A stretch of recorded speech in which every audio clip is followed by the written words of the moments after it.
Symmetric क्या है, क्या उसका विजन है, क्या वो ग्राउंड पे काम कर रही है और बच्चों को कैसे बेनिफिट मिल रहा है और यूनिवर्सिटी को कैसे बेनिफिट मिल रहा है। So the vision was to democratize AI. AI was just knocking our doors at that time. It came more earlier, much earlier. There's a lot of potential of AI, but our generation is not ready to reap the benefits of that AI. वो student जो 12th में fail हो गए उनको क्या कर सकता है AI? AI is for everyone. बहुत सारे टूल्स एंड टेक्निक आ रहे हैं जहाँ पर कि आपको उसकी निटिगिटी को ना समझते हुए भी you can still use AI and develop your applications. Sir आप मुझे 3 यूज केस बताइए जहाँ पे स्टूडेंट पैसे कमा सकते हैं, जहाँ पे एंटरप्रेन्योर पैसा बना सकते हैं और जहाँ पे बिजनेसमैन स्केल को हाई कर सकते हैं। मेरी ऑडियंस वेट कर रही है पैसे बनाने के लिए। सबसे बड़ा यूज केस है प्रॉब्लम। ओके, आप किसी कोई प्रॉब्लम को अगर सॉल्व करते हैं, अगर मैं आपकी कोई लाइफ की किसी प्रॉब्लम को सॉल्व करता हूं तो आप कहेंगे हाँ भाई मैं पैसा देने को तैयार हूं। हाय दिस मी के और हम आगे पिवट पॉइंट के एक और नए एपिसोड के साथ। और आज बात करने वाले हैं हम इंडिया के सबसे इंपॉर्टेंट टॉपिक पे, एजुकेशन के ऊपर। एजुकेशन को थोड़ा मैं ब्रेक डाउन करूंगा, स्टूडेंट के बारे में बात करेंगे, हम इस यूनिवर्सिटी के बारे में बात करेंगे। और आज के जो हमारे लीडर हैं वो यूनिवर्सिटी को अपना कंटेंट प्रोवाइड करते हैं, वो पैन इंडिया मल्टीपल यूनिवर्सिटी के साथ काम कर रहे हैं। जानेंगे इसी बारे में कि स्टूडेंट का फ्यूचर क्या होने वाला है, प्लस वो स्टूडेंट जो आज टेक से जुड़ रहे हैं, जो हमारी इकोनॉमी को 3 ट्रिलियन से 5 ट्रिलियन तक ले जाने वाले हैं, उनका ग्रोथ चार्ट क्या होने वाला है। इसी सब के लिए आज हमारी चर्चा होने वाली है सिमेट्रिक के फाउंडर एंड CEO मिस्टर विशाल के साथ। तो मैं स्वागत करना चाहूंगा मिस्टर विशाल जी का। वेलकम मिस्टर विशाल जी, आपका पिवट पॉइंट में बहुत बहुत स्वागत है। Thank you Kapil ji. तो मैं आपसे पहला क्वेश्चन पूछना चाहूंगा कि 12th का एग्जाम का रिजल्ट आने वाला है, तो आप क्या राय देना चाहेंगे बच्चों को? देखिए, बच्चों को अपना कैरियर उस दिशा में ले जाना चाहिए जहाँ पर कि सोसाइटी की डिमांड है, सोसाइटी की रिक्वायरमेंट है, डिमांड ही रिक्वायरमेंट कहूँगा मैं उसको, और अपॉर्चुनिटी हैं। तो आज की तारीख में जिस तरह से हमारी टेक्नोलॉजी चेंज हो रही है, रोज़ाना नए नए इनोवेशंस आ रहे हैं। आज से 5 साल पहले या 10 साल पहले आप कहिए कि ऑनलाइन पेमेंट किसने सोचा नहीं था, आज हर जगह ऑनलाइन पेमेंट है, आज हर जगह आपका सोशल मीडिया है। तो जिस तरह से आपकी सोसाइटी में चेंजेस आ रहे हैं, उसी तरह से AI भी एक बहुत बड़ा रिवोल्यूशन हमारी सोसाइटी में ला रहा है, जो कि हमारी डे टू डे लाइफ को इम्पैक्ट कर रहा है। तो अगर अपना बच्चे अगर अपना कैरियर, अपनी लर्निंग को उसी दिशा में लेके जाते हैं और अपने को उस पर्टिकुलर आने वाले चैलेंजेस से अलाइन करते हैं, तो उसमें उनको भी ज़्यादा फायदा होगा, सोसाइटी को भी फायदा होगा और कंट्री को भी फायदा होगा। तो मैं कहता हूं कि बच्चों को अपना करियर AI की दिशा में सोचना चाहिए। जरूरी नहीं कि वो AI से रिलेटेड अपना कुछ फॉर्मल डिग्री कोर्स करें या कुछ ऐसा प्रोग्राम करें, लेकिन अपनी स्किल्स को AI रिलेटेड टेक्नोलॉजीज में वो डेवलप करें। चाहे बच्चा इंजीनियरिंग का हो, चाहे बच्चा कॉमर्स का हो, चाहे बच्चा आर्ट्स का हो, AI सबके लिए है और सभी के लिए उसमें जगह है। हर कोई उसमें काम कर सकता है, हर कोई उसमें अपना कंट्रीब्यूट कर सकता है। तो किसी भी फील्ड के बच्चे को AI के अंदर न सिर्फ यूज़र बट एक कंट्रीब्यूटर की तरह से उसमें काम करना चाहिए।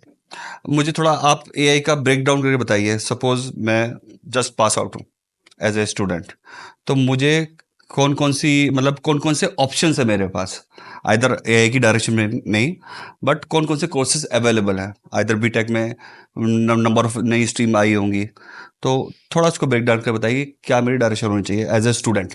देखिए, जो AI है, जैसे मैंने कहा, AI is for everyone, it's not for just a BTech students, right. अगर हम 20 साल पहले देखें तो computer was for BTech students, right. लेकिन आज हर कोई एक साधारण से साधारण आदमी भी, चाहे वो सब्जी बेचता है या रिक्शा चला रहा है, वो भी आज AI का इस्तेमाल कर रहा है using the mobile apps. Her mobile app में AI है। तो कहीं ना कहीं आज हम सोचते हैं कि क्या उसके लिए हमें कोई स्पेशल स्किल चाहिए, लेकिन ये रिक्वायर्ड स्किल है फ्यूचर के लिए। तो इसीलिए अगर हम देखते हैं कि कोई बच्चा कहता है कि मेरे को बिजनेस स्टडीज़ में जाना है, कोई बच्चा कहता है मेरे को प्रोग्रामिंग में जाना है, कोई कहता है मेरे को नॉन प्रोग्रामिंग एरिया में जाना है, तो वो किसी भी डायरेक्शन में जाना चाहे, वहाँ पर AI के एवेन्यूज़ अवेलेबल हैं जहाँ वो अपना कैरियर बिल्ड कर सकता है, अपने स्किल्स को डेवलप कर सकता है और इस रिवोल्यूशन में अपना एक कंट्रीब्यूशन, मीनिंगफुल कंट्रीब्यूशन दे सकता है। वो उसके लिए भी अच्छा होगा, जितना कंट्रीब्यूशन आपका होगा उतना आपका कैरियर ग्रोथ होगा और सोसाइटल इम्पैक्ट भी ज़्यादा होता है। ठीक है, इसको 3 पार्ट में ब्रेक करते हैं। कोई भी स्टूडेंट है, स्टूडेंट को मैं 3 सेल में डिवाइड करता हूँ उसके मार्क्स के अकॉर्डिंग। एक मार्क्स जो 90 से अबव आते हैं, एक मास जो एवरेज है, मतलब जिसको हम पहले बोलते थे सेकंड क्लास स्टूडेंट, और एक होता है थर्ड क्लास, जो 33% मार्क्स आते थे, कैसे वो आगे बढ़ सकते हैं एआई में? या इंटेलिजेंट लोग ही चाहिए, क्योंकि कोडिंग में दिमाग लगता है शायद, ठीक है? तो आप कैसे कनेक्ट करेंगे उन बच्चों को, कैसे ग्रूम करेंगे कि तुम्हारी डायरेक्शन क्या होना चाहिए उन तीनों सेगमेंट के बच्चों की? ठीक है। तो अगर हम एआई को देखते हैं तो एआई वैसे तो एक साइंस है, it's not like a tool kind of thing, एक साइंस है। तो अब उसके अंदर डिफरेंट लेयर्स ऑफ डेप्थ आपको मिल सकती हैं। किसी भी साइंस स्टूडेंट में, कोई भी साइंस स्टूडेंट है, हम साइंस कब से पढ़ते हैं? हम फिफ्थ सिक्स से पहले से भी साइंस पढ़ना शुरू करते हैं, and you can go to any level for any science subject. तो अगर आपको डेप्थ में जाना है तो आपको अच्छे से statistical concepts, mathematical concepts, programming, ये आपके लिए एसेंशियल हो जाती हैं। तो जो बच्चे अच्छे हैं, जो एकेडमिकली ज़्यादा स्ट्रांग हैं, जिनका मैथमेटिक्स स्टैटिस्टिक्स का जो ओरिएंटेशन बहुत अच्छा है, so they can go for higher kind of, they can get that kind of depth that is required for AI, right? जो हमारी जो जो मॉडल बिल्डिंग होती है, मॉडल जनरेशन होता है, तो उस टाइप के जो काम होता है हाई एंड वाले, they can work for them. But doesn't mean कि जो जो बच्चे आर्ट्स के हैं, जिन्हें मैथ से डर लगता है, जिन्हें प्रोग्रामिंग से डर लगता है, वो उसमें कुछ नहीं कर सकते हैं। क्योंकि जैसे जैसे टेक्नोलॉजी ग्रो कर रही है, बहुत सारे टूल्स हैं, टेक्निक्स हैं, जो कि हर किसी के लिए डेवलप हो रहे हैं। तो उन बच्चों को क्या चाहिए कि उनको ये चाहिए कि वो उन टूल्स एंड टेक्निक्स को, जहाँ पर प्रोग्रामिंग कम है, जहाँ पर मैथमेटिकल कॉन्सेप्ट्स कम है, वो उनको सीखें और अपना कंट्रीब्यूशन दे सकें और अपना कैरियर वहाँ पर डेवलप कर सकें। अब मुझे इसमें एक पॉइंट और ऐड करना बड़ा इंटरेस्टिंग। मैं सेकंड स्लैब का बच्चा हूँ, राइट? बट वो सेकंड स्लैब का बच्चा अगर एमबीए करता है और एआई को अंडरस्टैंड करता है, लीडर बनता है एआई का, क्योंकि वहाँ पे उसको कोडिंग नहीं चाहिए, कोडिंग नहीं चाहिए उसको। बोल सकते हैं कि वो एआई से कनेक्टेड है, टेक्नोलॉजी से कनेक्टेड है, और अपने टेक्नोलॉजी में वो ग्रूम कर रहा है एज ए एआई लीडर, क्योंकि उस कॉन्सेप्ट समझ आ रहा है।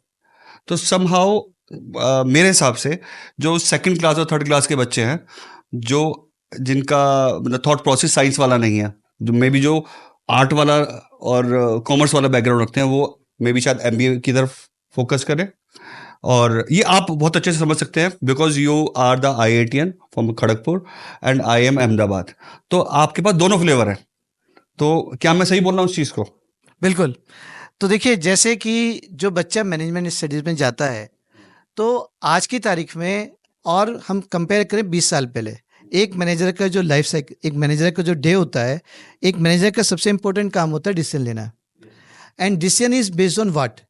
तो पहले हमारे पास डेटा कम होता था, डेटा का एक्सेस कम था, डेटा बिखरा हुआ था, किसी भी ऑर्गेनाइजेशन में डेटा इजीली अवेलेबल नहीं था ऑनलाइन कि आप उसको एक बार डेटा व्यू देख लें पूरा, उसके बेस पे डिसीजन लें। तो लॉट ऑफ एक्सपीरियंस बेस पे डेटा होता था, डिसीजन होते थे। लेकिन जब से डेटा लेक्स बननी शुरू हुई, डेटा का कंसोलिडेशन शुरू हुआ, डेटा हमारा एक साथ आना शुरू हुआ, बिग डेटा एनालिटिक्स शुरू हुआ, तो बड़ा बड़ा डेटा, चाहे वो इमेज के रूप में हो, चाहे किसी फॉर्मेट में हो, everything is contributing to the decision making today. Now more and more decisions are taken based on data, right? So जो मैनेजर है, अगर कोई बच्चा MBA करता है, तो उसको कहाँ पे जरूरत पड़ेगी? उसको डिसीजन लेना है, decision has to be based on data.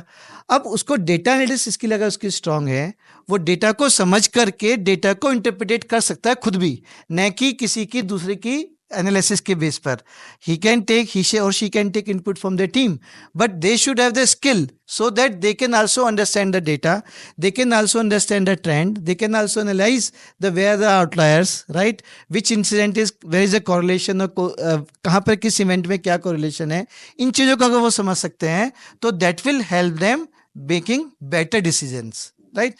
So when we talk about AI, it's just not AI, we are in the world of data। जब हम एआई स्किल्स की बात करते हैं, तो उसमें खाली एआई नहीं है जो आप देखते हैं कि चैट जीपीटी हो गया या इस टाइप की चीज़ें हो गई, वो खाली दैट्स पार्ट ऑफ इट।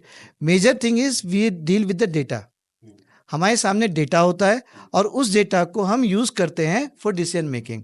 तो डेटा की स्किल सबसे इंपॉर्टेंट है। जो बच्चे, जो स्टूडेंट डेटा की स्किल डेवलप कर लेते हैं, उनको आगे जा करके किसी भी फील्ड में, चाहे वो टेक्नोलॉजिकल फील्ड हो, चाहे मैनेजरल फील्ड हो, उनको हर फील्ड में उसका बेनिफिट मिलता है और मिलेगा। तो विशाल जी, आपने बहुत अच्छा एक्सप्लेन करा दोनों तीनों सेगमेंट को। अब चौथा सेगमेंट की बात करते हैं। वो स्टूडेंट जो 12th में फेल हो गए, उनको क्या कर सकता है एआई? देखिए, मैंने क्या कहा कि AI इज फॉर एवरीवन। मैं वापस अपनी बात पे आऊंगा, AI इज फॉर एवरीवन। ठीक है, जैसे कि मैंने एग्जांपल दिया कि पहले आपको कंप्यूटर चलाने के लिए कंप्यूटर साइंस वाले चाहिए थे। आज एक जो बंदा जिसने फोर्थ फिफ्थ क्लास की है शायद, या फिर फिफ्थ क्लास तक पढ़ा है, 10th क्लास तक पढ़ा है, वो भी एक स्मार्टफोन यूज करके कंप्यूटर को चलाता है। वो भी आज ऑनलाइन पेमेंट ले रहा है और पेमेंट कर भी रहा है। वो भी मोबाइल ऐप्स का यूज़ करके कहीं ना कहीं अपना काम कर रहा है, चाहे वो कोई सा भी ऐप हो आपके मोबाइल में डाउनलोड हो। तो से ऐसे ही AI है। जैसे जैसे हमारा एक जो टेक्नोलॉजी लीडर्स हैं ग्लोबली, उनका एक विजन है, मिशन भी है कि democratise AI should be for everyone. तो उसके लिए उसी दिशा में काम करते हुए बहुत सारे टूल्स एंड टेक्निक आ रहे हैं, जहाँ पर कि आपको उसकी निटिगिटी को ना समझते हुए भी you can still use AI and develop your applications, right? They're the more of like drag and drop, or they're more easier to use, right? तो रिक्वायरमेंट किस चीज़ की है कि आपकी अवेयरनेस, आपका एक्सपोजर, आपकी नॉलेज कि क्या हम कर सकते हैं using AI, even though I am not so much technological aligned और मैथमेटिकली अलाइंड। मेरा इतना ज़्यादा उस तरफ फोकस नहीं है, उस तरफ मेरी इतनी ज़्यादा अंडरस्टैंडिंग नहीं है। तो उसके बाद भी क्या मैं उन टूल्स एंड टेक्निक्स को यूज़ करके क्या कुछ कंट्रीब्यूट कर सकता हूँ। So is for everyone. Need is कि you should understand it, you should have the visibility into these things, in this domain, in this world of AI, and see that where you can add value. Fair enough. So, अब मुझे symmetric के बारे में जानना है। Symmetric क्या है, क्या उसका विजन है, क्या वो ग्राउंड पे काम कर रही है और बच्चों को कैसे बेनिफिट मिल रहा है और यूनिवर्सिटी को कैसे बेनिफिट मिल रहा है, तो मुझे आप इसके बारे में बताइए। देखिए, जो हमने जब सिमेट्रिक्स को शुरू किया था 2019 में, तो द विजन वाज कि democratise AI. AI was just knocking our doors at that time. It came more earlier, much earlier, but at that time, people and everyone was talking about AI, right? That was a time. It was like an inflection point in 2017, 18, 19 was that time period. So we realized कि there's a lot of potential of AI, but our generation is not ready to reap the benefits of that AI. Right? So what we can do to democratize, to let students know, not only students who are sitting in NCR or metro cities, but those students who are in the remote areas of the country, they can also understand and learn AI, right? And build their career in this domain of AI. तो उसी पे काम करते हुए we got into this domain of training and learning of AI, and then we developed a curriculum. That curriculum, when we were designing our curriculum, we took help from several experts who are experts in AI, right? And then we tried to understand what our global universities are teaching in AI. And we realized, and we tried to understand from their alumni, from those particular universities, from some of their professors over there. And when we talk about those universities, they are basically top 10 universities of the globe. So what kind of training or teaching they're doing in AI field for the master's course. Right? Okay. We try to understand if a student goes to those universities, what he will go through, what kind of subjects he will read, what kind of skill set is required, and where our student who are going for those courses. For example, if someone has an BTech from India and he or she goes for a master's course in AI in those particular universities, so where their pain points are, right? Where do they struggle? So we realize that our students are struggling in statistics, and that's the core of AI. So based on those understandings, we developed a curriculum, and we tried to cover 50% of what they are covering in their master courses in our undergraduate courses, right?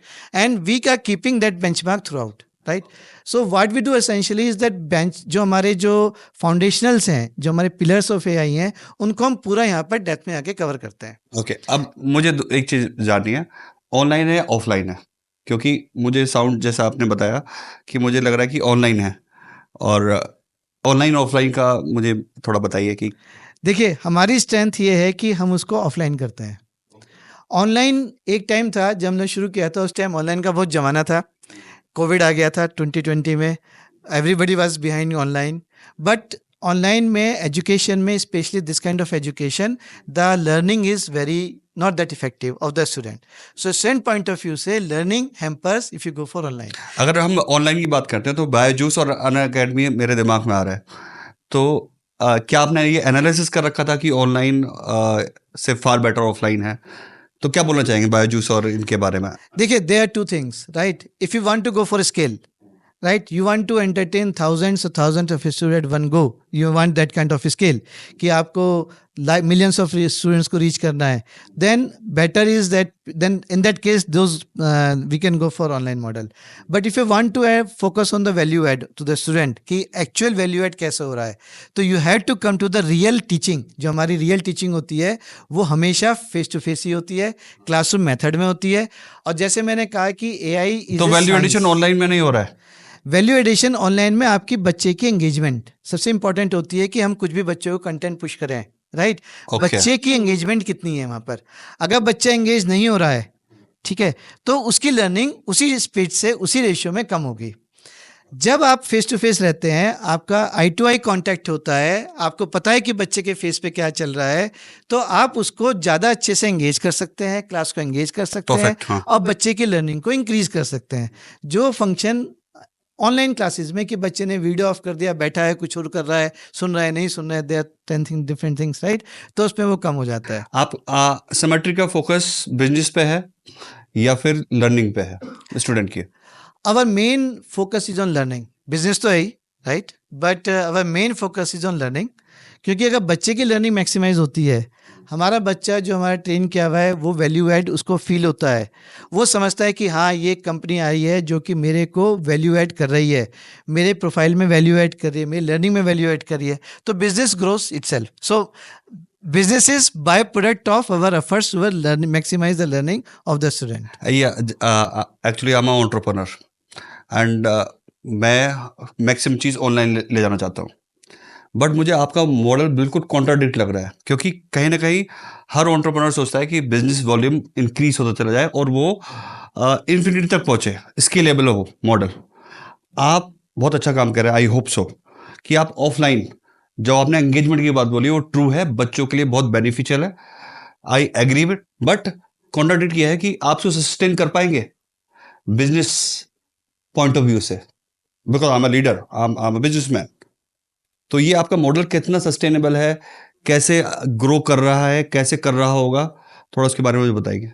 देखिए, so when we started this model, this business model, so we finalized that certain areas we should go to. What is a priority? First of all, the things start with the priority. Priority is the skill, or priority is the do the right thing right. Right? So what we have seen ki if we go behind the scale, somewhere we miss on the right thing that should be done for the business model, and that's where you find that several startups who go with the fundings, right, they fail after some time, right? So not every startup that gets the funding is successful, right? So because I'm not disputing anything over there, I'm not challenging that model. Every model, there are different models, there are different ways of doing the things, right? Yes. And in some circumstances, one model is successful. In some other circumstances, the model is successful. So there's a place for everything, right? So we decided कि हम लोगों को bootstrap रहना है. First priority was that we should be bootstrapped. We should not go with the funding model. क्योंकि once we go to the funding model, the focus remains on the scaling, right?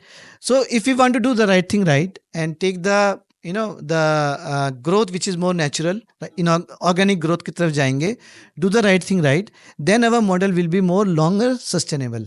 Okay. So for example, we are in this field for last 6 years, and we have seen several players with big amount of funding came into this field. They came with big monies, right? Big funds, and they could not sustain. वो sustain नहीं कर पाए because अगर आप इस field में अगर आप बहुत ज़्यादा स्किल पे जाते हैं तो वहाँ पर कुछ गलतियाँ होती हैं. एंड अच्छा, स्किल पे जाएंगे तो हमारा प्रोडक्ट की वैल्यू डाउन हो जाएगी, क्योंकि यहाँ पर मेन चीज़ है बच्चे की engagement and learning. So you have to think that what is the center point, right? So हम लोगों ने center point बनाया कि what is the first priority? बच्चे की engagement and learning. Scale and the business and volume is surrounding that, right? So अगर हम वहाँ center करते हैं तो हमको देखना पड़ेगा कि अपने decision उसी हिसाब से होंगे कि what will add to the value to the engagement and learning of the student and what should not add over there. Right? तो हम कोई भी काम करें अगर वो उस डायरेक्शन में जाता है कि बच्चे की लर्निंग, बच्चे की एंगेजमेंट, बच्चे का जो करियर है उसको हम कैसे बूस्ट कर सकें, उसकी लर्निंग को कैसे मैक्सिमाइज कर सकें और अपने सारे डिसीजन उस बेस पे लें, तो that gives the better result for us as an organization and to the student also as our customer and our partner university as our clients, right? So it adds value to everyone. Nice nice nice. अब मुझे ये पता करना है कि आप जो आपका मॉडल है वो पार्टनर यूनिवर्सिटी के साथ है आप, राइट? हाँ जी। तो यूनिवर्सिटी एक अपने में एक विश्वविद्यालय है, एक मंदिर है स्टूडेंट के लिए। अब मंदिर में जो भगवान बैठे हैं वो आपको अप्रोच क्यों कर रहे हैं? इसका क्या रीजन है? क्या यूनिवर्सिटी अपना कंटेंट नहीं है, उसके पास अपनी टीम नहीं है? तो why go for the third party content? देखिए, आपने सही कहा कि हमारे यूनिवर्सिटी जो है वो मंदिर हैं and they are the key pillars for this education in India, right? आज इंडिया एक नॉलेज हब है, तो they are playing a very important role in making that knowledge hub. But there are certain things where we add value. तो यहाँ पर हम एक उसमें रिप्लेसमेंट की बात नहीं कर रहे हैं, हम यहाँ पर हमारा मॉडल है कि उस मॉडल को और कैसे ज़्यादा स्ट्रेंथन किया जाए। Okay, right? तो हर मॉडल में, हर किसी चीज़ में there are some strengths and some weaknesses. हर एक मॉडल में होती है, हर एक इंसान में होती है। There are certain strengths and certain weaknesses. तो अगर हम उन वीकनेसेस को समझ करके उन वीकनेसेस को स्ट्रेंथन करें विद द सेम ऑब्जेक्टिव कि स्टूडेंट की लर्निंग को कैसे मैक्सिमाइज किया जा सके, उसके कैरियर अपॉर्चुनिटीज़ को कैसे इंक्रीज एनहांस किया जा सके, तो वहाँ पर हमारी वैल्यू ऐड होती है। तो जैसे कि AI है, is a very fast moving field. Every day there are lot of changes and अभी हर इंसान को पता है कि क्या आ रहा है, आज मार्केट में क्या नया चल रहा है। तो उस रैपिड फेस फास्ट जो टेक्नोलॉजी है उसको समझना, उसके प्रोजेक्ट्स कराना बच्चों को, उस पर हैंड्स ऑन एक्सपर्टाइज कराना, बच्चों को उसके लिए तैयार करना है कि कल को इंडस्ट्री में जाते हैं तो कल को इंडस्ट्री में जा करके they are ready to work on those kind of tools and techniques और दोज काइंड ऑफ लाइब्रेरीज और those kind of models that are coming every day. क्या वो उसके लिए तैयार हैं? उस पर हमारा काम होता है। तो हम लोग वैल्यू ऐड करते हैं कि बच्चों को तैयार करते हैं लेटेस्ट टेक्नोलॉजी पे, उनके हैंड्स ऑन प्रैक्टिस पे, प्रैक्टिकल्स कराने में, उसके प्रोजेक्ट कराने में, वहाँ पर उसको हम तैयार करते हैं। जिससे कि बच्चा जब 4 साल बाद या 3 साल बाद जब बाहर निकले अपनी ग्रेजुएशन करके, तो वो दोबारा से उसको लेटेस्ट टेक्नोलॉजी पे ट्रेन करने की जरूरत ना पड़े। बट मेरा क्वेश्चन था यूनिवर्सिटी को क्या जरूरत पड़ रही है थर्ड पार्टीज की कंटेंट के लिए? हाँ जी, तो आपने सुना होगा कि जो हमारा मॉडल काफ़ी टाइम से चल रहा था, तो एक बस था मार्केट में कि our students are not employable, lot of students are not employable. Still also facing Not many employable corporate. because there is a gap in what industry demands and what our education institutions are providing. There is a gap, right? So lot of debate has been there कि इस बात पे बहुत debate हुई कि there is a lot of gap over there. तो जब मैं बात कर रहा हूँ स्टैंडर्न करने की मॉडल की, हम उस गैप को फुल करते हैं। Okay. और इसीलिए यूनिवर्सिटी हम लोगों को वैल्यू ऐड देखती है हमारे में और हम लोग को इन्वाइट करती है कि आप उसमें आइए और हमें को वहाँ पर हेल्प कीजिए। ठीक है, मुझे आप ये बताइए कि जैसे आपने बोला टेक्नोलॉजी बहुत तेजी से इवॉल्व हो रही है, AI, generative AI, agentic AI, तो इतनी तेजी से आप अपने कोर्स के फॉर्मेट को कैसे अपडेट कर रहे हैं? क्या आपके एक्सपर्ट कर रहे हैं या आप भी अब AI से ही डेवलप करवा रहे हैं? नहीं, हमारे पास टीम ऑफ एक्सपर्ट्स है। जैसे मैंने कहा कि हमारे पास टीम ऑफ एक्सपर्ट्स है, जो हमारी कोर टीम में लोग हैं, दे आर हाईली इंडस्ट्री का उनका एक्सपीरियंस है। They are from renowned universities across the globe, right? Not only India, but from the globe. And they have a think tank. They are people who are deciding, they are seeing the trend, what is going on in the industry also, right? Big companies. And we keep on keeping an eye कि industry में क्या चल रहा है, किस type के changes आ रहे हैं रोजाना। और ऑब्जेक्टिव होता है कि जब बच्चा 4 साल बाद बाहर निकले बीटेक करके, तो उसको वो स्किल्स उसके अंदर हो। तो वो जो ट्रेंड है, आज कोई ट्रेंड आया, हो सकता है कि कल को जब वो पास आउट करके निकले तो वो नहीं हो, वो पुराना हो चुका हो, क्योंकि जो जितनी तेजी से टेक्नोलॉजी चेंज होती है, 1 साल में चीज़ें आउटडेट हो जाती हैं क्योंकि नई चीज़ आ चुकी होती है। तो उसमें हमारा चैलेंज ये होता है कि जब बच्चा फाइनल ईयर में जाता है तो उसको किस तरह से ब्रशअप किया जाए कि वो लास्ट के मोमेंट पर उसका फाउंडेशन हम पहले तैयार करते हैं। क्योंकि जो हमारे कोर्सेज हैं 4 साल का, जैसे बीटेक है, और start from first semester two last semester हमारा कोर्स चलता है। तो शुरू के पीरियड्स में उसको फाउंडेशनल कराते हैं, क्योंकि फाउंडेशन अगर स्ट्रांग होगा तो आगे के चेंजेस को इजीली अकोमोडेट कर सकता है बच्चा खुद भी। अच्छा, वो बेसिक होगा, फाउंडेशन में होता है, फिक्स कंटेंट। फाउंडेशन में होता है स्टैटिस्टिक्स, मैथमेटिकल कॉन्सेप्ट्स, स्टैटिस्टिक्स, जो कि doesn't change, is there for very very long time. Right. Python programming ये हमारे फाउंडेशन में आती है। मशीन लर्निंग कॉन्सेप्ट्स होते हैं तो वो चीज़ें शुरू में आती हैं, या डीप लर्निंग के कॉन्सेप्ट्स होते हैं कि how the things are working, how they work, उसके प्रोजेक्ट्स होते हैं। उसके बाद जब ये लार्ज लैंग्वेज मॉडल्स आते हैं वो हमारे 6-7 सेमेस्टर में आते हैं, 6-7 सेमेस्टर में आते हैं। तो उस टाइम बच्चा हमारा बाहर निकलने के लिए तैयार हो रहा होता है, इंटरव्यूज़ के लिए तैयार हो रहा होता है।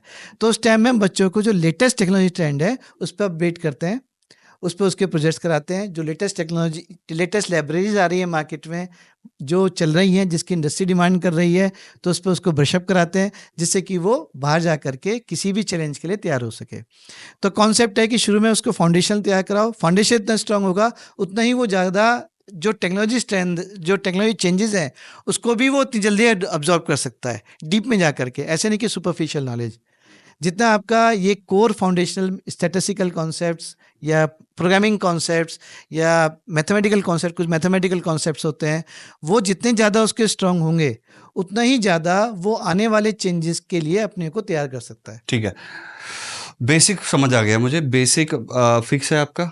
जो लास्ट ईयर के स्टूडेंट्स हैं, मुझे आप उनका, आपने बोला टूल एंड टेक्निक्स, तो थोड़ा टूल्स एंड टेक्निक्स बताइए कि आप स्टूडेंट को क्या गाइड कर रहे हैं। जैसे कि आज हम लेमन लैंग्वेज में कहते हैं चैट जीपीटी, हाँ। राइट।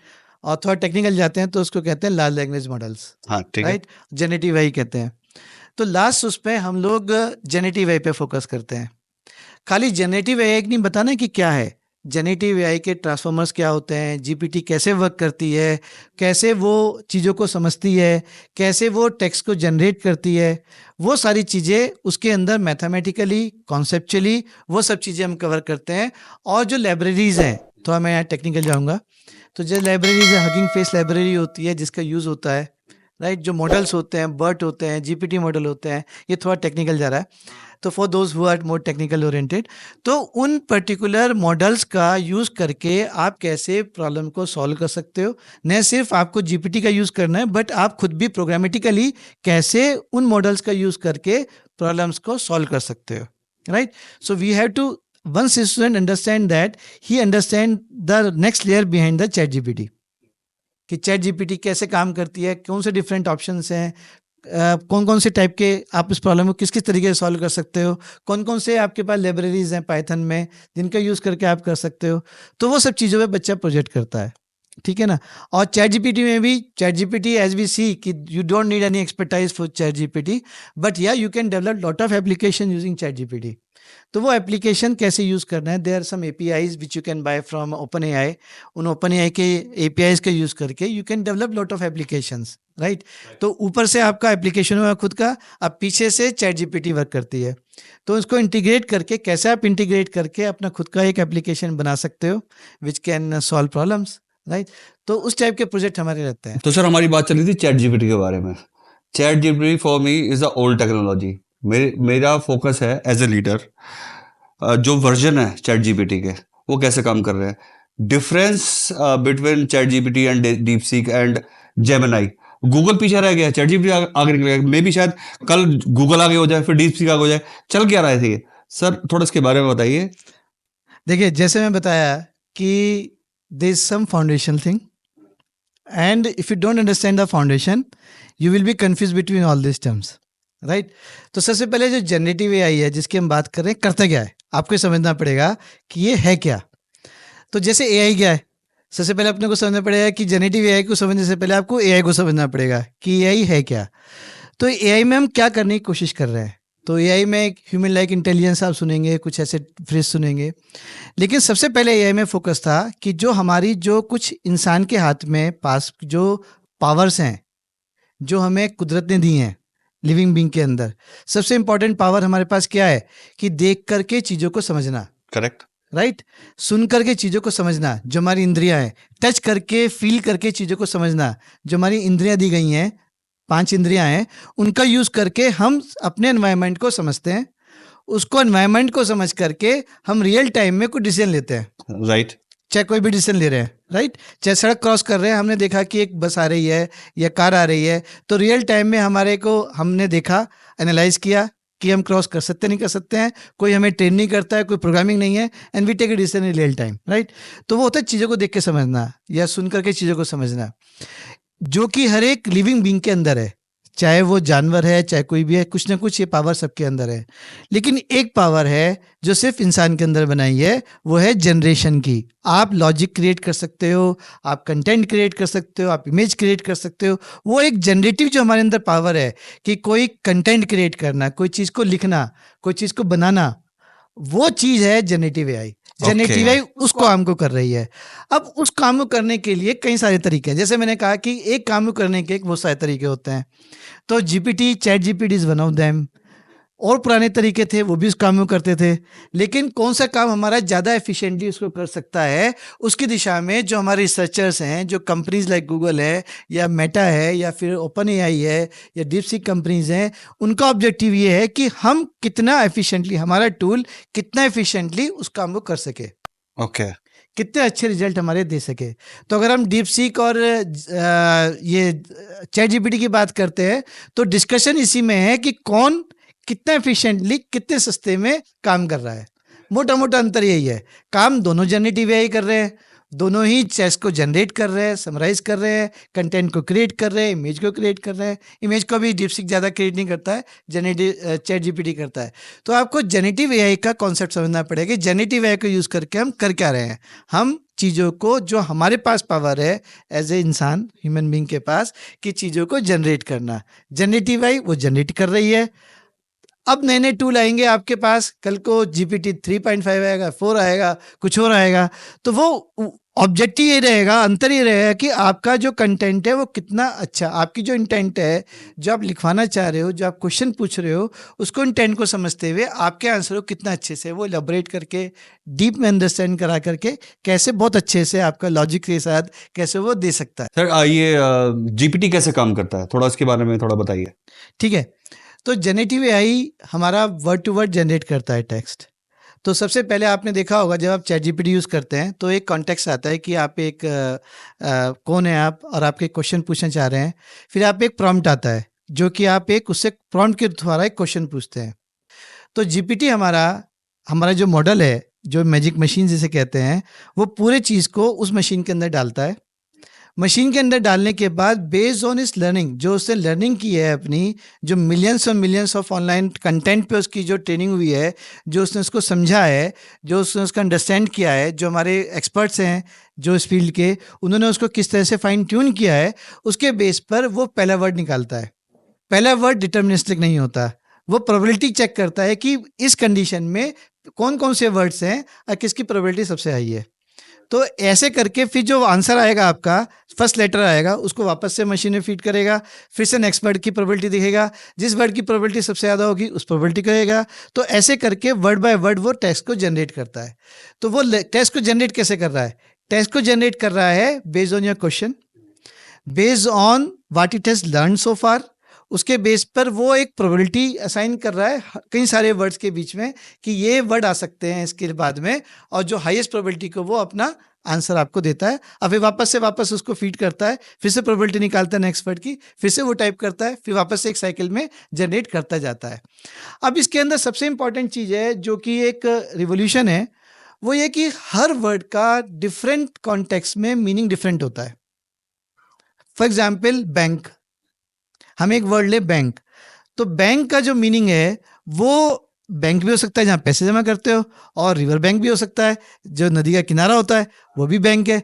तो उस कॉन्टेक्स्ट में आप किसके बारे में बात कर रहे हो, वो क्या समझेगा उसको, तो कैसे करता है। तो इसके अंदर गूगल का एक बहुत कंट्रीब्यूशन है इधर। तो they worked on this attention mechanism, थोड़ा टेक्निकल है। तो अटेंशन मैकेनिज्म क्या करता है कि वर्ड को आपस में भी मैच करता है, कि आपस में वर्ड्स को भी देखता है पूरे सेंटेंस के कि वो किस कॉन्टेक्स्ट को समझता है, उसको अटेंशन मैकेनिज्म कहते हैं।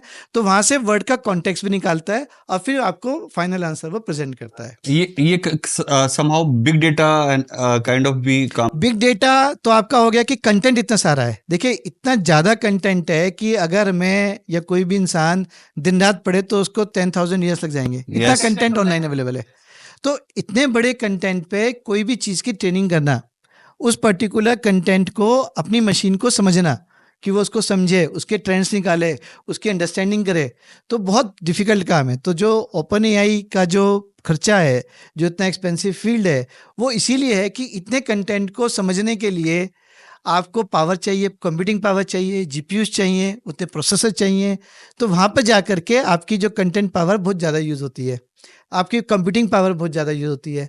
अब यहाँ पर हम डीप सीक में आते हैं, जो आपने क्वेश्चन पूछा था ओपन एआई और डीप सीक, तो डीप सीक ने क्या किया कि उसको एक इनोवेटिव मेथड यूज़ करके वो क्लेम करते हैं कि हमने इसको कम पावर में, कम कंप्यूटेशन पावर में, कुछ एल्गोरिथम्स में ट्विक करके कम कंप्यूटेशन पावर में अपने जो कंटेंट है, जो अपने मॉडल्स को इतने सारे कंटेंट पर कम टाइम में लेस कंप्यूटेशन पावर में हमने इसको ट्रेन किया है। ओके, ठीक है, करते काम एक ही है, रिजल्ट एक ही, यानी objective of and result is same, लेकिन वो उन्होंने क्योंकि खर्चा कम किया है, उन्होंने जो इनोवेशन किया है उसके अंदर उस पर्टिकुलर प्रॉब्लम को कम पैसों में सॉल्व किया है, तो वो फ्री भी अवेलेबल है। जीपीटी के लिए आपको, चैट जीपीटी के लिए आपको पे करना पड़ता है after some certain free usage, right?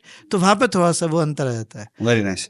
So actually क्या है, I am curious about you also कि आपने आईआईटी खड़गपुर में किस स्ट्रीम में अपनी स्टडी करी और आई में क्या करा, इन दोनों का फ़ायदा सेमेट्रिक को कैसे मिल रहा है, और सेमेट्रिक से बच्चों तक का जो सफ़र है इस पूरी एक ब्रह्मांड का आपके, उसको बच्चों को क्या फ़ायदा मिल रहा है, यूनिवर्सिटी को क्या फ़ायदा मिल रहा है, एंड ऑफ द डे आपको अपनी जर्नी बतानी है। So I did my engineering in, I'm basically a mechanical engineer. I am not a CS computer science. I am a mechanical engineer and I studied mechanical engineering at IIT Kharagpur. तो वहाँ पर ऐसे institutions में जाने का एक सबसे बड़ा जो आपको एडवांटेज होता है और जो आपको लाइफ लॉन्ग आपको एक डिविडेंड देता है, वो है कि वहाँ के एनवायरनमेंट से आप सीखते हो। वहाँ पर जो आपके क्लासमेट्स होते हैं, जो वहाँ के प्रोफेसर्स होते हैं, जो वहाँ का एनवायरनमेंट होता है, is very different, right?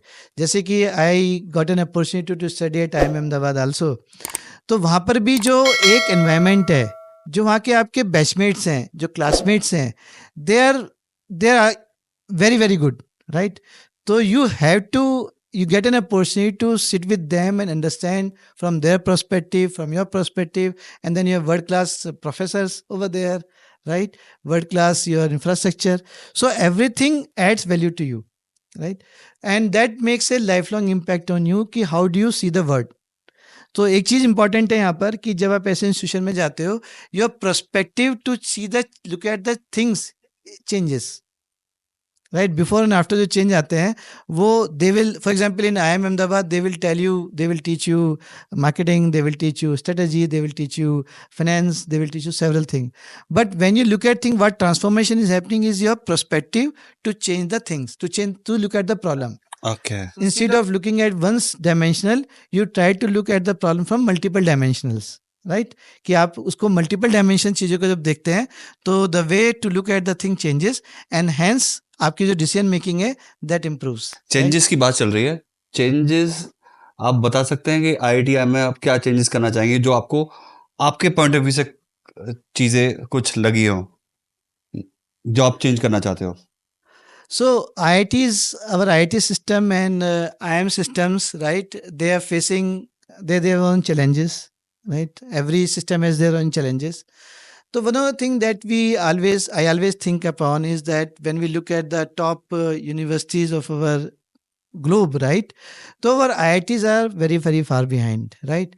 So for example, in QS ranking, IIT Bombay is around 110, 115. I don't remember, but it's around that, right? 115, 120 के आसपास IIT Bombay आता है.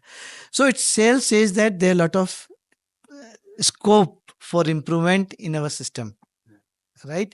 क्योंकि कहीं ना कहीं रिसर्च, कहीं ना कहीं जो उनके पैरामीटर्स हैं, जो जिस टाइप के जर्नल्स में आपके रिसर्च पेपर पब्लिश होते हैं, जो भी इनके पैरामीटर्स हैं जिस बेस पर वो रैंकिंग देते हैं, दैट इटसेल्फ सेज कि there lot of scope of improvement in our system.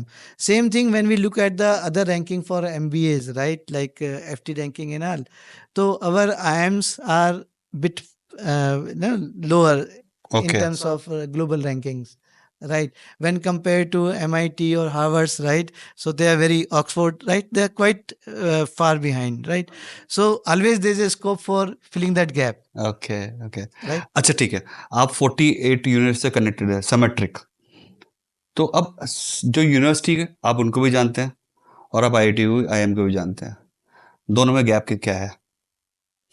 So as I said that ki biggest gap is the student body and the academic body, right? You can have those labs, right? You can invest money and have that kind of lab, but Means me, I can invest in IIT Delhi. no, you can invest in any institution and have that kind of infrastructure, right? That's there. But when it comes to IIT and IIMs, main difference is the professors, academicians over there, and the student body. Student body है, जो बच्चे IIM में जाते हैं या IIT में जाते हैं, तो कौन लोग जाते हैं, राइट? किस टाइप के बच्चे IIT IIM में पहुंच पाते हैं?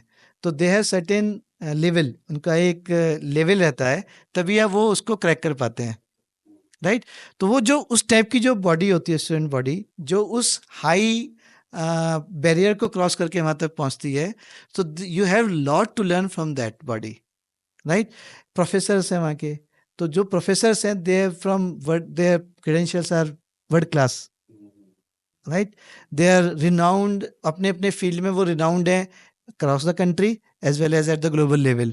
तो ऐसे प्रोफेसर से पढ़ना, उनके प्रोस्पेक्टिव को समझना, किस टाइप के प्रोजेक्ट पे उन्होंने काम किया है, किस टाइप के प्रॉब्लम सॉल्व किए हैं, right? At international and national level also. तो उससे प्रोस्पेक्टिव समझना, दैट मेक्स द डिफरेंस. ठीक है, अभी आप अपना कंटेंट 48 यूनिवर्सिटी को दे रहे हैं, ठीक है?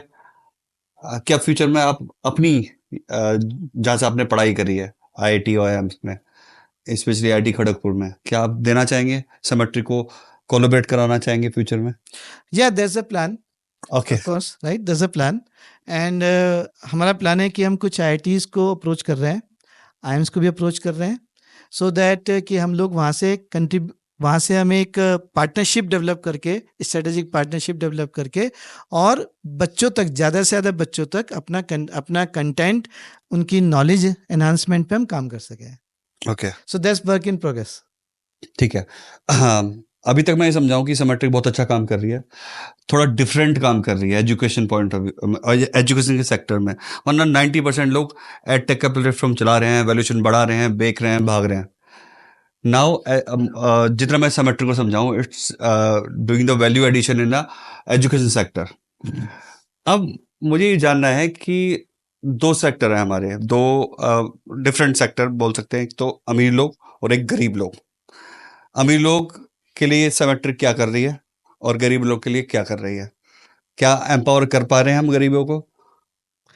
मैं इसमें थोड़ा सा डिफरेंट व्यू लूंगा. अमीर गरीब के बदले मैं रीजन की बात करूंगा. Let's talk about the reason. Not, हम लोग गरीब लोगों की बात नहीं करते हैं, लेकिन हमारे कंट्री में कुछ रीजन्स हैं जहां पर बच्चे को ज़्यादा विजिबिलिटी है, ज़्यादा एक्सपोजर है, और कुछ रीजन ऐसे हैं जहां बच्चों को उतनी विजिबिलिटी नहीं. लेट्स टॉक इन उस कॉन्टेक्स्ट में बात करते हैं, Done right? कि कुछ एरियाज है रिमोट, बच्चे पैसे भी हो सकते हैं, इंटेलिजेंस भी हो सकती है, लेकिन अपॉर्चुनिटी नहीं है, राइट? तो उनको एक्सपोजर नहीं है.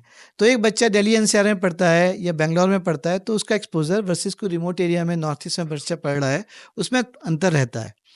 तो उस कॉन्टेक्स्ट में हमारा जो फोकस ज़्यादा होता है वो ऐसी जगह पर होता है. हम जो कहते हैं कि बच्चे की जो ईगरनेस है वो इनडायरेक्टली प्रोपोर्शन है डायरेक्टली प्रोपोर्शनल है इन डिस्टेंस फ्रॉम NCR.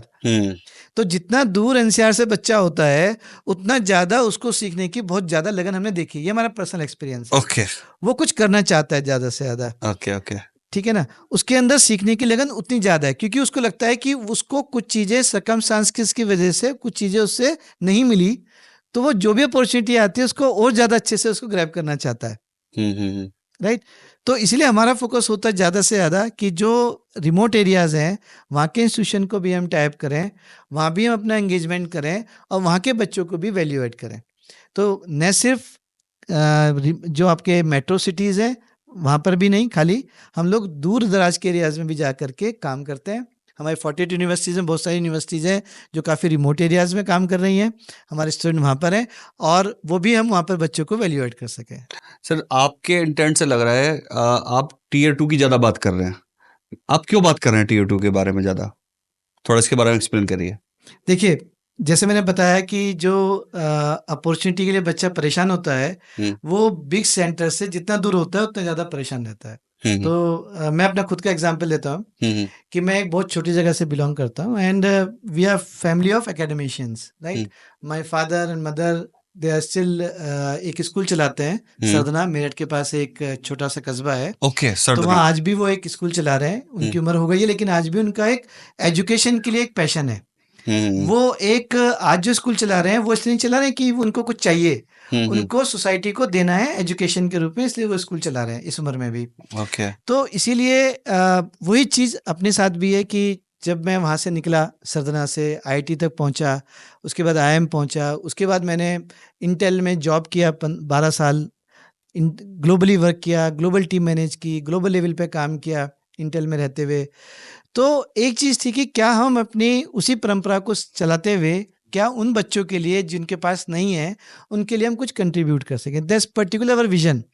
और उस विजन पे काम करते हुए हम लोग काम कर रहे हैं उस पर भी, जैसे हमने बताया कि हम आईटीज पे भी बात कर रहे हैं, हम कुछ स्टेट गवर्नमेंट को भी अप्रोच कर रहे हैं कि क्या जो रिमोट एरिया के स्कूल के बच्चे हैं, जैसे कि जो गांव के बच्चे हैं, रिमोट एरिया के बच्चे हैं, आज की तारीख में जनरेटिव एआई इतनी पावरफुल होकर निकली है कि बिना ज़्यादा नॉलेज के आप उसको यूज़ करके कंट्रीब्यूट कर सकते हो, बशर्ते कि आपको पता है करना क्या है, करना कैसे है। ओके, मैं आपकी बात को कनेक्ट करूंगा, कंक्लूड करूंगा। सरदना से निकल के आप सरदना में वापस जा रहे हो। हाँ, करीब। मुझे थोड़ा थोड़ा आप होम सीकर लग रहे हो।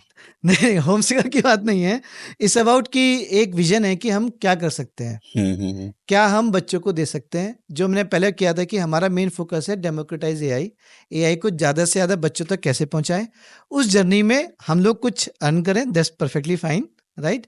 लेकिन मेन ऑब्जेक्टिव है कि बच्चों तक कैसे जाए, उनके लाइफ में हम कैसे चेंजेस लाएं, चाहे वो मेट्रो का बच्चा हो जिसके पास संसाधन है, जिसके पास पैसे भी हैं, या फिर गांव का बच्चा हो जिसको बीटेक करना है या फिर कोर्स करना है, या फिर स्कूल में जाता हुआ सरकारी स्कूल का बच्चा हो जिसके पास पैसे भी नहीं है, संसाधन भी नहीं है और स्कूल में पढ़ रहा है सरकारी स्कूल में, और उसको भी एआई का यूज़ करके अपने सोसाइटी की प्रॉब्लम को वो कैसे सॉल्व कर सके सराउंडिंग की, राइट।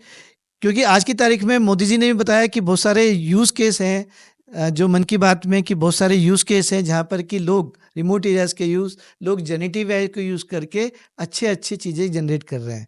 बस उनको पता होना चाहिए कि क्या कर सकते हैं, कैसे कर सकते हैं, तो क्या तो वो खुद निकाल लेंगे। Right, correct. तो अभी क्या है कि एआई का फ्यूचर मुझे थोड़ा डिस्कस करना है आपके साथ। एआई का फ्यूचर क्या है?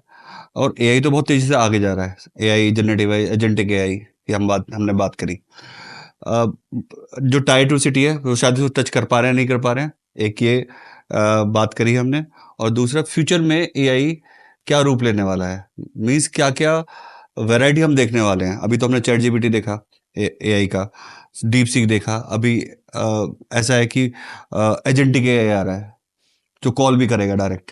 तो फ्यूचर में क्या होने वाला है? देखिए, ऑब्जेक्टिव है कि एक ह्यूमन बीइंग बनाया जाए। तो जो ये चीज़ें आप देख रहे हो, जैसे मैंने बताया कि एआई की एक पावर है कि ह्यूमन की पावर है कि देख के समझना, तो वहाँ कंप्यूटर विजन हमारी टेक्निक चलती है कि जैसे कि आप एयरपोर्ट पे जाते हो, वहाँ आपकी शक्ल देख करके आपको अलाउ कर देता है, राइट। डिजी यात्रा, तो दैट इज विजन प्रॉब्लम, कि देख करके वो समझ गया, आपने फेस दिखाया, वो समझ गया आप कौन हो, क्या हो, आपका टिकट है कि नहीं है, आपका कौन सा बोर्डिंग पास है, पूरा आपने अंदर अलाउ कर दिया, राइट। तो वो होता है चीज़ों को देख के समझना, राइट। एक होता है चीज़ों को सुन के समझना, जो हमारे एलेक्सा करता है कि समझ, आपने जो बोला उसको समझ लिया और उसके ऊपर उसने एक्शन लिया, राइट। तीसरा जो जनरेटिव एआई है, तो जो हमारा ऑब्जेक्टिव है वो ये है कि एक ह्यूमन लाइक हम एक मशीन कैसे क्रिएट कर सकते हैं। गोइंग फॉरवर्ड ऑब्जेक्टिव वही है। अरे छोटी जो आप इनोवेशन देख रहे हैं, वो जो हमारी कैपेबिलिटीज़ हैं, जो हमारे अंदर पावर्स हैं एज ए ह्यूमन बीइंग, उसको हम डेवलप कर रहे हैं। लेकिन उससे बड़ा चैलेंज है एथिक्स का। हमें यहाँ पे एथिक्स भी बात करनी चाहिए कि उससे बड़ा जो डेवलपमेंट है, जैसे जैसे ये चीज़ें बढ़ रही हैं, वैसे वैसे एथिकल एआई पर भी आपकी प्रॉब्लम बढ़ रही है, राइट। क्योंकि एआई के अंदर सबसे बड़ी चीज़ क्या है कि ये एक ओपन सोर्स है। कोई भी क्लेम नहीं कर सकता है कि आई ओन एआई। जैसे कि अब डीप सीक ने अपना जो कोड था वो ओपन सोर्स में डाला हुआ है, you can download it and use it for free, right. तो ये टेक्नोलॉजीज जो हैं, जो एआई के अंदर जो काम हो रहा है, वो हमारा ओपन सोर्स में हो रहा है, कि कोई प्रोप्राइटी नहीं है कि कोई सोर्स कोड लेके बैठा है कंपनी, कह रहा है कि मेरा है, राइट। तो वो ओपन सोर्स में रिसर्च पेपर्स आप पढ़ोगे, जितनी भी डेवलपमेंट हो रही है, सब चीज़ अवेलेबल है। तो इसका मिसयूज होने का डर कितना ज़्यादा है। लोग आज भी मिसयूज कर रहे हैं। आपको जेनेटिव एआई का आपने बहुत सारे मिसयूज देखे होंगे। डीप जो आपके जो र्यूमर्स हैं, जो न्यूज़ हैं, फेक न्यूज़ हैं, वो कितनी तेज़ी से एआई के यूज़ करके फेक होती हैं। और आपका कैसे आप एथिक्स को इन्फोर्स करोगे, सबसे बड़ा चैलेंज जो मेरे को लग रहा है, जो गवर्नमेंट का भी फोकस है आगे जाने में, कि आप उसके बेनिफिट्स तो लो ही, लेकिन उससे बड़ा फोकस है कि आप उसको मिसयूज कैसे रोकोगे। राइट। तो आप देखेंगे बहुत ज़्यादा काम इस दिशा में भी होने वाला है कि आप एआई का मिसयूज़ या आप एआई के यूज़ करके अपनी जो एनवायरमेंटल प्रॉब्लम्स हैं उनको कैसे सॉल्व करते हैं। तो इन चीज़ों पे अच्छा खासा फोकस मैं देखता हूँ कि अब भी हो रहा है, पास में भी था, और जैसे जैसे यही ग्रो करती है इन चीज़ों पे फोकस भी हमारा बहुत ज़्यादा बढ़ने वाला है। एक्चुअली हमारी जो टारगेट ऑडियंस है वो एंटरप्रेन्योर है, स्टूडेंट्स हैं, और भी लीडर्स हैं डिफरेंट टाइप। तो आप मुझे टॉप 3 यूज केस बताएंगे जो बिजनेस क्रिएट हो सकते हैं इन फ्यूचर, जो एआई हमें सरप्राइज करने वाला है। जैसे लाइक कि क्या एआई बच्चा पैदा कर सकता है? तो आप बताइए प्लीज कि क्या यूज देखिए, केस हो। एआई बच्चा पैदा नहीं कर सकता, लेकिन आप चैट जीपीटी पूछेंगे बच्चा पैदा कैसा होता है तो बता देगा आपको। राइट। तो ये जो यूज केस हैं, देखिए, अगर हम एआई को, जैसे मैं बाबा बोलता हूँ कि सुपरफिशियल समझेंगे, तो आपको बहुत टाइम लगेगा समझने क्या यूज़ केस हो सकते हैं। लेकिन अंडरलाइंग प्रॉब्लम क्या है, और अंडरलाइंग प्रॉब्लम जीपीटी या क्या डीप सीक किस प्रॉब्लम को सॉल्व करने की कोशिश कर रहा है, अगर आप वो समझ जाते हैं तो आपको लगेगा कि आपके पास इनॉर्मस ऑफ अपॉर्चुनिटीज़ हैं। आप ये देखिए कि मैं डिसीजन कैसे लेता हूँ, एक एज ए ह्यूमन बीइंग हम डिसीजन कैसे लेते हैं। तो हमारा ऑब्जेक्टिव है कि क्या वो डिसीजन मेकिंग मशीन को दे सकते हैं। अभी जेनेटिव एआई क्या कर रही है, मेरे को एक ऐसे लिखना है, तो मैं ऐसे कैसे लिख रहा हूँ, एक एक वर्ड के बारे में सोचता हूँ कि ये वर्ड अच्छा है कि ये वर्ड अच्छा है।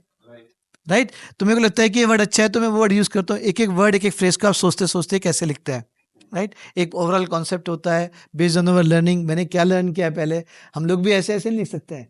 हम लोग भी पहले किसी चीज़ के बारे में पढ़ते हैं, लर्न करते हैं, उसके कॉन्टेक्स्ट को समझते हैं, उसके बारे में कुछ कंटेंट पढ़ेंगे। राइट। उसके बाद फिर हमारा ब्रेन काम करेगा और एक एक वर्ड पे वो लिखता जाएगा, और ये कहेगा कौन सा वर्ड अच्छा है, कौन सा वर्ड ज़्यादा अच्छा है, ये वर्ड ज़्यादा अच्छा लग रहा है इसको लिखो, ये वर्ड अच्छा नहीं लग रहा तो इसको लिखो। तो जो मैंने जेनेटिव एआई का कॉन्सेप्ट होता है वो भी इसी पे काम करता है। तो अगर बच्चे इसको समझता है तो बहुत सारे यूज केस आपके निकल जाते हैं, अगर आप उसको करना चाहें तो। सर आप मुझे 3 यूज केस बताइए जहाँ पे स्टूडेंट पैसे कमा सकते हैं, जहाँ पे एंटरप्रेन्योर पैसा बना सकते हैं, और जहाँ पे बिजनेसमैन स्केल को हाई कर सकते हैं। मुझे मेरी ऑडियंस वेट कर रही है पैसे बनाने के लिए। आप यूज केस बताइए, पैसा कैसे बनेगा एआई से। यूज केस, सबसे बड़ा यूज केस है प्रॉब्लम। ओके। आप किसी कोई प्रॉब्लम को अगर सॉल्व करते हैं, अगर मैं आपकी कोई लाइफ की किसी प्रॉब्लम को सॉल्व करता हूं तो आप कहेंगे हाँ भाई मैं पैसे देने को तैयार हूं। तो आप सोसाइटी में जनरली आप प्रॉब्लम कौन सी सॉल्व कर पा रहे हैं, जितने भी आप स्टार्टअप्स देखते हैं वो कोई ना कोई प्रॉब्लम को सॉल्व कर रहे हैं। आप ओला देखते हैं, उबर देखते हैं, वो एक बहुत बड़ी प्रॉब्लम थी कि मेरे को टैक्सी चाहिए ऑन डिमांड घर के बाहर कम पैसों में, तो वो सॉल्व कर रहे हैं, इसलिए वो सक्सेसफुल है। जब तक वो प्रॉब्लम सॉल्व कर रहे हैं, कल को कोई दूसरी कंपनी आकर के उससे अच्छी प्रॉब्लम को सॉल्व कर सकता है, तो इन लोगों को अपने को चेंज करना पड़ेगा, आदो देव मार्केट। राइट। तो सबसे इंपॉर्टेंट चीज़ ये है, जो एंटरप्रेन्योर्स हैं, जो जो लोग हमारी न्यू जनरेशन है, वो फोकस क्या करती है कि वो ऐप की तरफ ज़्यादा फोकस करती है। मेरी ऑब्जर्वेशन है कि वो ये सोचते कि ऐप बना लिया, कुछ एक चीज़ बना दी, और उसके पीछे कहीं से फंडिंग लाओ और काम शुरू कर दो। Right. They don't look at the problem, जो कि जितनी बड़ी प्रॉब्लम आप सॉल्व करोगे उतना आपका स्किल बिजनेस होगा। जितनी आप छोटी प्रॉब्लम सॉल्व कर रहे हो उतनी आपकी स्केलेबिलिटी कहाँ से आएगी। तो focus should be on solving the problem of the society, of your surrounding, of people around you. आप उनकी प्रॉब्लम सॉल्व करते हो तो आपको पैसा देते हैं। अब बाकी आती है एफिशिएंसीज कि आप उन प्रॉब्लम को कितनी एफिशिएंटली यूज कर सॉल्व कर सकते हैं। एक्चुअली प्रॉब्लम जो दिखती है ना वो माइंडसेट से दिखती है। क्या एआई के अलावा आप अपने बच्चों को वो माइंडसेट बिल्ड कर पा रहे हैं to be built as a entrepreneur, to identify a right problem, identify the right gap of the industry? क्योंकि कहीं ना कहीं जो जेनजी हैं वो उनको कॉर्पोरेट एक्सेप्ट नहीं कर रहा है, क्योंकि उनका वो माइंडसेट है ही नहीं। और हमारी एजुकेशन सिस्टम के ये स्ट्रॉन्ग पिलर होने चाहिए आज की डेट में। क्या सेमेट्रिक इस गैप को समझ पा रहा है और इसके ऊपर कुछ काम कर पा रहा है, मेंटर कर पा रहा है? टेक्नोलॉजी की हमने बहुत बात कर ली, लेकिन उस टेक्नोलॉजी का कुछ फायदा नहीं है अगर हमारे बच्चे आगे जाके एंटरप्रेन्योर ना बने, अच्छी जॉब ना होल्ड करे और वैल्यू एडिशन ना दे आइदर कॉर्पोरेट को या आइदर अपनी कंपनीज को। तो सेमेट्रिक्स कैसे वैल्यू एडिशन दे रहा है इस सेगमेंट में? देखिए, जेनजी को चाहिए quick results with lesser inputs, right. तो जेनजी का क्या है कि ज़्यादातर नॉट एवरीवन बट बहुत सारे बच्चे आज की तारीख में ऐसे हैं कि they want quick results, right, and there is no shortcut to success, right. This never can be a shortcut to success, right. तो जो सक्सेस आपको चाहिए तो एक रास्ता है, वो आपको अडॉप्ट करना ही पड़ेगा। अगर आप शॉर्टकट निकालोगे तो कहीं ना कहीं आपको रोड ब्लॉक्स आएंगे, बॉटलनेक्स आएंगे, and you are back to basics, right, back to जहाँ से शुरू किया था। तो हम बच्चों को जब हमारे कोर्सेज चलते हैं तो as a founders we visit there very regularly, we interact with the students regularly। कोशिश होती है कि सेमेस्टर में एक बार बच्चों से आके हम मिलें, उनसे फेस टू फेस इंटरेक्ट करें, उनके माइंड्स को समझें, और अगर बच्चे को कोई कुछ ऐसा आइडिया है तो उसको गाइड करें कि कैसे आप प्रॉब्लम्स को कैसे देखते हैं, कैसे उन प्रॉब्लम को आप सॉल्व कर सकते हैं, राइट। और ऑब्जेक्टिव होना चाहिए प्रॉब्लम सॉल्विंग, न कि फंडिंग। लाइक अभी क्या होता है कि पहले बच्चा सोचता है फंडिंग, फिर सोचता है कि बाद में सोचो प्रॉब्लम क्या सॉल्व करनी है, राइट। तो हम उसको एक गाइड करते हैं कि पहला प्रॉब्लम को समझो, प्रॉब्लम को समझ तो लो, सॉल्व करने की दिशा में अपना प्लान तो बनाओ कि कैसे सॉल्व करोगे उसको, प्रॉब्लम क्या है उसको अंडरस्टैंड करो, उसकी तरफ आपके पास पैसे नहीं लेकिन आप प्रॉब्लम को समझ तो सकते हो, प्रॉब्लम को अंडरस्टैंड कर सकते हो। जितना आप प्रॉब्लम को अंडरस्टैंड करेंगे उतना ही आपको जो इन्वेस्टर है उसके सामने भी हेल्प मिलेगी, राइट। और जैसे आप प्रॉब्लम को सॉल्व करते हो फिर उसके प्रॉब्लम को सॉल्व करने के लिए प्रोसेसेस क्या चाहिए आपको चारों तरफ, जिससे कि आप एफिशिएंटली उस प्रॉब्लम को सॉल्व कर सकते हैं। तो उसके लिए हम बच्चों को गाइड करते हैं, जो बच्चे इंटरेस्टेड होते हैं, राइट, उनको गाइड करते हैं। और बहुत सारे बच्चे हैं जो कि मतलब इस दिशा में काम कर रहे हैं कि they are starting their own setup, they are starting their own company and want to do something, right, where they can solve some societal problems. तो अभी एक मिथ और चल रहा है मार्केट में कि एआई जॉब खाने वाला है। तो मुझे लगता है कि अगर वो जॉब, जिनकी जॉब चल रही है वो उनकी जॉब खाएगा, तो अपॉर्चुनिटी बच्चों के पास है जो एआई सीख रहे हैं। तो ये सेगमेंट में थोड़ा आप बताइए कि एआई जॉब खाने वाला है या नहीं खाने वाला है, और क्या अपॉर्चुनिटी नई क्रिएट होने वाली है? देखिए, जॉब मार्केट को लेकर के बहुत सारे मिथ मार्केट में हैं, लेकिन जब भी कोई भी टेक्नोलॉजिकल एडवांसमेंट होता है, अगर हम इंडस्ट्रियल रिवोल्यूशन 1 की बात करें तो जब स्टीम इंजन आया था, स्टीम इंजन ने भी बहुत सारी जॉब खाई थी, बहुत सारे काम जो मैनुअली होते थे वो मशीन करने लग गई थी, करेक्ट, राइट। तो बहुत सारे जॉब तो जब भी खाए थे। जब आपकी इलेक्ट्रिसिटी आई तो इलेक्ट्रिसिटी ने भी बहुत सारे जॉब खा लिए, क्योंकि बहुत सारा ऑटोमेशन हुआ, बहुत सारे मैनुअल काम आपके इलेक्ट्रिसिटी यूजिंग मशीन से होने लग गए। जब कंप्यूटर है वो बहुत सारे जॉब खा गया। तो क्या आज हमारे जैसे पॉपुलेशन बढ़ रही है, क्या बेरोजगार बढ़ गए? नहीं। तो ये ट्रांसफॉर्मेशन होता है, technology brings A transformation in the society and in the job space also. तो हमारे लोगों को क्या चाहिए कि अगर कोई कहे कि मैं पुराने ढंग से काम करता रहूँगा, मैं अपने आप को चेंज नहीं करूँगा, देन ही और she may be in problem, right. तो everyone who wants to be in this technological space, और जो भी फील्ड में काम कर रहे हो, आपको अपने को अपग्रेड तो करना ही पड़ेगा।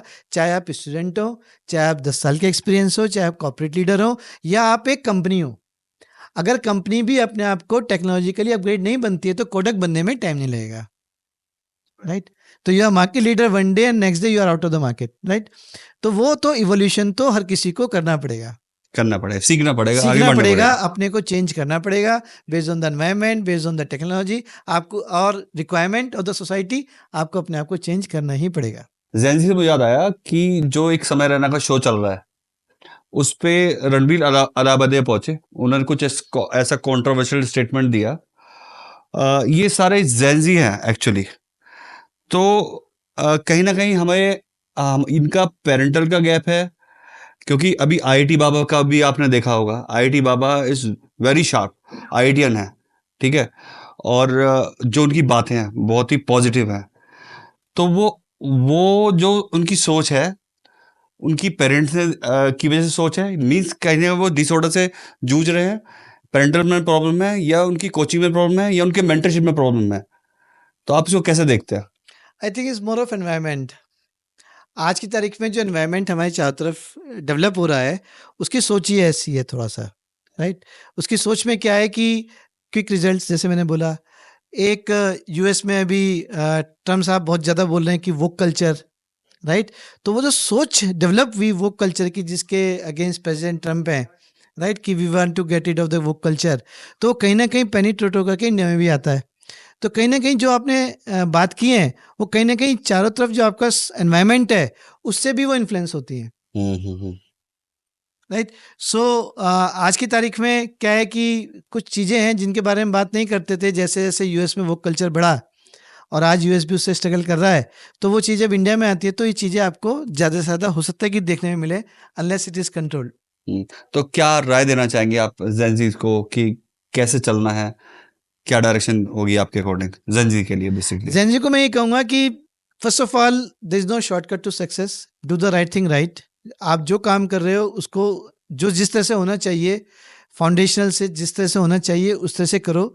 मैं नहीं कह रहा हूँ कि काम करने के तरीके आप पुराने लो, काम करने के तरीके तो रोज़ाना नए नए आते हैं, आप लेटेस्ट टेक्नोलॉजी को यूज़ करो, लेकिन जो फाउंडेशन है किसी भी काम को करने की, जितना उसको एफर्ट चाहिए, जितना उसके अंदर अंडरस्टैंडिंग चाहिए उस पर्टिकुलर काम को करने के लिए, उतना एफर्ट, उतना टाइम, उतनी अंडरस्टैंडिंग उसको दो, तो आपको सक्सेस के प्रोबेबिलिटी ज़्यादा हो जाती है। बनस्पत की आप किसी को एक सुपरफिशियल किसी बारे में अपना व्यू रखें, उसी के बेस पे आगे बढ़ते रहें, तो कहीं ना कहीं आपको रोड ब्लॉक ज़्यादा आएंगे। ग्रेट।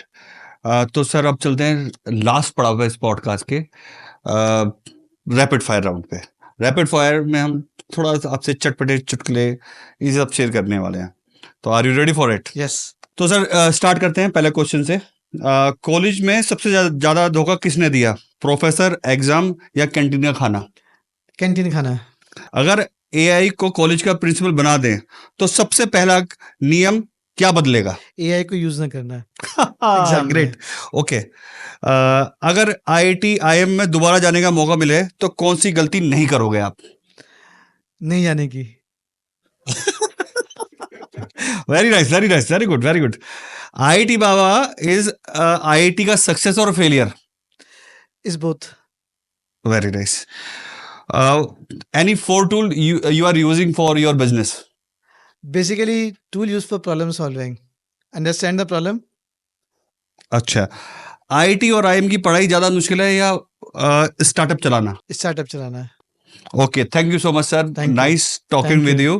पेविट पान में आप आए, आपने इतना बड़ा समय दिया, आपने इतना सारा ज्ञान दिया, डेफिनेटली जेनजी को बहुत पसंद आया होगा, स्टूडेंट को पसंद आया होगा। स्टूडेंट फॉलो करें, लाइक करें, शेयर करें, सब्सक्राइब करें, और जितने भी एंटरप्रेन्योर हैं इनकी जर्नी को समझें। हम इनसे दोबारा मुलाकात करने वाले हैं और आगे बढ़ने वाले हैं। आप सीखते रहिए हमारे साथ। Thank you so much. Thank you, thank you.